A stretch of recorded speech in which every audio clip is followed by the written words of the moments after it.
मैं अर्जुन शुक्ला एडवोकेट। आज का टॉपिक है how deal with the false FIR. अगर आपके खिलाफ झूठी एफआईआर दर्ज हुई तो उसमें अपना बचाव कैसे करें और आपके पास क्या लीगल रेमेडी रहती है। क्राइम दो तरह के होते हैं, कॉग्निजेबल यानी serious offence like murder, rape, theft. इसमें पुलिस आपको बिना वारंट के आपको गिरफ्तार कर सकती है। दूसरा नॉन कॉग्निजेबल यानी नॉन सीरियस छोटे मोटे ऑफेंसेस, इसमें पुलिस बिना वारंट के आपको अरेस्ट नहीं कर सकती है। अब आपके ऊपर झूठी एफआईआर हुई और आप अरेस्ट हो जाते हो तो आप रेगुलर बेल अप्लाई कर सकते हो।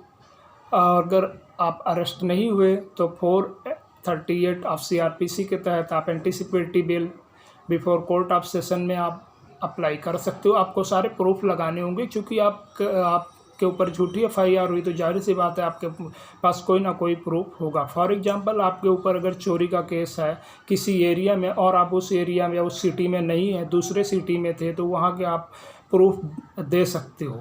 जैसे कहीं आप शॉपिंग मॉल में उस टाइम थे तो आप वहाँ के सीसीटीवी फुटेज उस टाइम का दे सकते हो हैंड ओवर, या ऑडियो वीडियो या कोई भी किसी भी तरह का रिकॉर्ड आपके पास है तो वो आप हैंड ओवर कर सकते हो। उसके बाद बेल के बाद आप एक एडवोकेट हायर करके आप 482 के तहत सीआरपीसी के तहत आप हाई कोर्ट में क्वेश्चन पिटीशन फाइल कर सकते हो। क्योंकि रद्द किया जाए, वो रद्द करने के लिए एफआईआर हाई कोर्ट को अगर लगेगा कि इसमें वाकई इनके ऊपर गलत एफआईआर हुई है तो उसमें वो रद्द करने का ऑर्डर दे देता है। उसके बाद आप रद्द होगी एफआईआर, या दूसरा ऑप्शन ये है आप हाई कोर्ट में ना जा करके आप लोअर कोर्ट को भी अपना केस को प्लीड कर सकते हैं। आप उसके प्रोसिक्यूशन को, विटनेस को एग्जामिन करके भी आप बरी हो सकते हैं, या फिर जैसे पुलिस 173 की चार्जशीट चालान आप पेश करती है बिफोर ट्रायल कोर्ट, आप एप्लीकेशन मूव कर सकते हो for discharge under 239 of CrPC के तहत। आप वहाँ भी आर्गूमेंट कर सकते हो जुडिशियल मजिस्ट्रेट फर्स्ट क्लास के सामने। अगर उसको लगता है, कंसीडर करते हैं आपके डॉक्यूमेंट, तो वहाँ भी वो डिस्चार्ज कर सकता है। अगर डिस्चार्ज या बरी होने के बाद आप चाहें तो अंडर 500 ऑफ आईपीसी डेफामेशन के तहत उस बंदे पर आप कार्रवाई कर सकते हैं जिसने आप पर फॉल्स एफआईआर किया था। इसमें 2 साल तक सज़ा उसकी हो सकती है। दूसरा, एंटीसिपेटरी बेल को लेकर मिसकंसेप्शन ये है कि एंटीसिपेटरी बेल सिर्फ एफआईआर केसों में ही हो सकती है। ऐसा नहीं है। In many judgements of honourable high court ने कई जजमेंटों में ये कहा है कि एंटीसिपेटरी बेल फाइल करने के लिए एफआईआर मैंडेटरी नहीं होता। वन केस ये Gurbaksh Singh versus state of Punjab, ये भी बहुत सारे केसेस आपको लीडिंग केसेस मिल जाएंगे।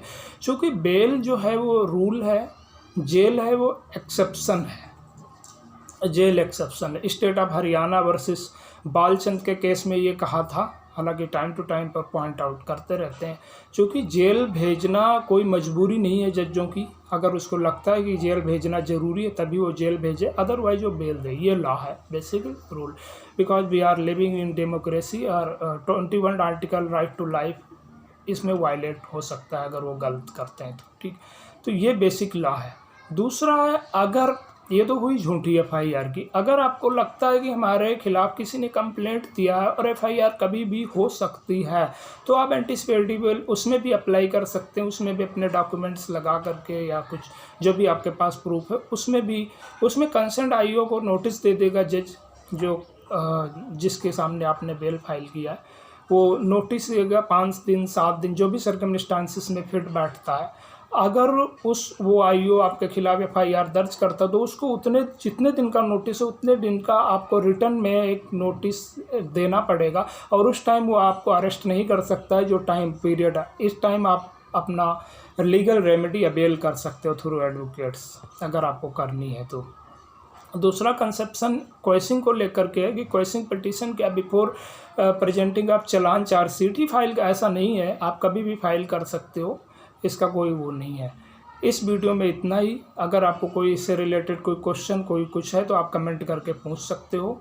अगले वीडियो में मैं बताऊंगा जब पुलिस आपको अरेस्ट करती है तो आपके राइट्स क्या होते हैं, पुलिस की ड्यूटी क्या होती है। साथ में ये भी बताऊंगा अगर पुलिस आपको हरासमेंट कर रही है, आपको लग रहा है कि पुलिस मुझे जानबूझकर परेशान कर रही है आपको, तो आपको पुलिस के खिलाफ कंप्लेंट कहाँ की जाती, कैसे, वो पूरा प्रोसीजर मैं अगले वीडियो में आपको बताऊँगा। Thank you very much.